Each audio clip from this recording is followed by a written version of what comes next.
Hi, this is Kirk Nugent, and today we're talking about the magic of believing, and it's going to be a several-part series because I can't get into everything right now, but we'll have an extended series. Today what I want to talk about, or question what I want to focus on, is do we form beliefs based on our experience, or do we create our experience based on our belief system? So let's look at that, because I believe belief is such a powerful thing. Now, where do we get our belief system from? Bear in mind, when a child comes into the world, when a child comes out of the womb, that child is like a chalkboard that's completely blank. The child doesn't have any prejudice, doesn't have any belief system. The child just wants to give and receive love. That is it. Now, as the parents, we impose our belief system on the child. Let's say this particular child was born into a Christian family. This child is going to believe for most of his life that Jesus Christ died on the cross and died for his sins. And nothing that you're going to tell him is going to convince him otherwise, because it's the belief system that he was born in. Now, if the child was born, let's say in the Middle East, and is born into an Islamic family or a Muslim family, he's going to believe that Jesus was just a mere prophet and there was nothing really special about him as far as the Son of God, anything. So our belief system is handed down to us by our parents, is handed by the church, is handed by what we see on the news, and the child, as the child grows, start to pick up all these different ideas, start to see different things, and start to make judgments. Now, let's assume that this child is a little girl and she's born into an abusive family. The father becomes abusive to the mother. The father comes home drunk. She's seen her uncle comes over and they're drunk and they're abusive. And as she grows older, she starts to develop the idea that men are abusive, or there's no such thing as a good man, or men are dogs. As this child gets older and starts to date, based on that belief system, she's going to start attracting these type of men, these dogs, these no good men, these abusive men, because her belief create those experiences. Now, as we grow, as we're right around age 5 to age 7, our reticular activating system develops, and this is very important. The reticular activating system is nothing but a mere filter, and it filters in and out information out of the conscious mind. The brain takes in over 400 billion bits of information per second, but we're only consciously aware of only 2,000 bits. So the mind, the reticular activating system, has to filter in what is important to you and what's not important to you. So the way we make these decisions is basically this. Basically the way it does is filter information based on your belief system. I'll show you exactly how it works. Let's say you're looking for a car. You want to buy this new car, a Mercedes-Benz SL63 AMG. It's a very rare car. The minute you decide that is the car you want, all of a sudden, wherever you go, you're going to see a Mercedes SL63 AMG, because the reticular activating system starts filtering that information because it knows it's important to you. It's just like if you have the idea that, well, all men are dogs. The reticular activating system starts filtering all the dogs and filter out the good man. So after a while, we start to develop or create our experience based on our belief system. So it's important, once you become aware that you have the power to create your belief system, that you start changing your belief system, you start changing your mindset. Now, how do we go about changing that belief system and changing that mindset if we grew up in an environment that told us all our life, you're nothing, you're garbage, you'll never be anything? How do you escape the ghetto if everyone around you grew up in the ghetto, lived in the ghetto, and nothing great ever manifests? How do you change that? Well, the first place to change anything in your life is a change within, in the mind. Because if you don't go within, you will always go without. I'll give you an idea how that worked for me. I came here in America at age 15 from Jamaican immigrants. My parents were typical Jamaican parents, and they believe in very hard work. You work very hard as possible and you saved, and that's how you make a living. You by working really hard. And I had that idea initially. Around 17, let me just scoot you over to my library.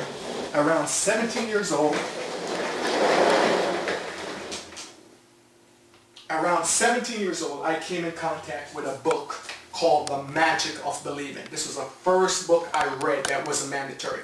When I read the book started telling me about how my belief system will create my life. So I liked the idea that I was reading, that, okay, I can change my life by changing my belief system. The next book that I read was The Magic, I love magic, The Magic of Thinking Big.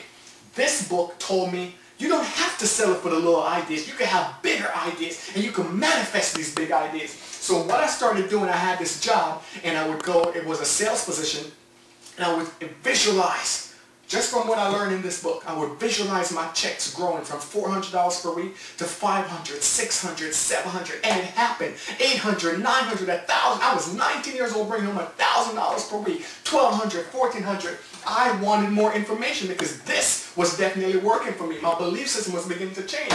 Next, I read this book called The 3 Magic Words. Now, I don't want to spoil the ending for you, but the 3 magic words is basically telling you, you are God. So here it is, I'm reading a book that's telling me I'm God. I have the qualities of God. Not that I create this universe, but I create my universe with my belief system. So I'm taking in some very powerful information. Next, I read The Power of Your Subconscious Mind. This is changing everything because now I'm learning that with my mind, if I meditate, I got quiet, I could change my whole life by changing my belief system, because my belief system, as I changed that, I changed what I acted upon. I read another book called The Secret of the Ages, and bam, Think and Grow Rich. Not work 3 jobs and grow broke. Think and grow rich. That changed everything, because now all these books that I'm reading is reinforcing the greatness of the mind. So here it is, because I'm believing that I'm here for something more. I'm reading a book that's telling me I'm something more. I can be more. I can do whatever I want.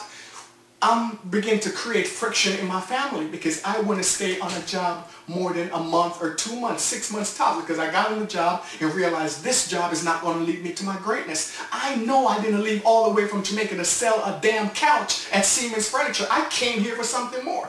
Now my parents, who are reading a book that's telling them in the eyes of God, you're nothing but a filthy rag and you have to be submissive and you have to do this.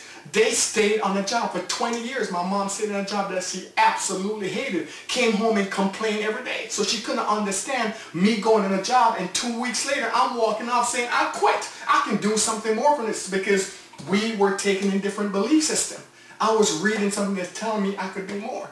So basically what happened, even though I grew up in this environment where I was taught you have to work and you have to slave and life is not fair, by 18, 19, 20, my belief system completely changed, and I started walking down a different path. I became the so-called black sheep of the family at the time, because no one understood what I was doing, because I wasn't in the habit of explaining what I was doing. The books told me keep my ideas to myself. You know, if someone doesn't believe in what you're doing, no need trying convincing them, because a person convinced against their will is of the same opinion still.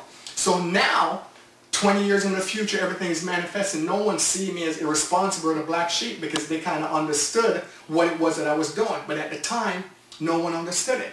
So getting back to belief. The way you change your belief system is change the stuff you start putting in your mind. Stop watching these news programs that telling you, oh, the economy is bad. The stimulus package isn't stimulating anything. Oh, they're shipping jobs overseas. Oh, the mortgage. Oh, the foreclosure. Oh, you watch those stuff and you're going to start believing it. And you start believing that, it will create your experience. By next month, you'll be in foreclosure. You'll be laid off. Your truck will be towed by getting repossessed. You have to start believing bigger things. And the way you do it, start changing your mind. Go to my website at www.kirknugent.com and get my To This CD, Pursue Your Passion, the Pursue Your Passion CD, because on that CD set, I basically take the best stuff out of all of these books that I've read over the course of like 20 years, and I packed it into that To This CD. So you can change your life. I have stuff in there to reinforce the belief system to get you from where you are, from depression to destiny, for you to master your life. So just understand that we, as we take charge of our life, as we start changing our belief system, as we change the way we look at things, the things we look at change.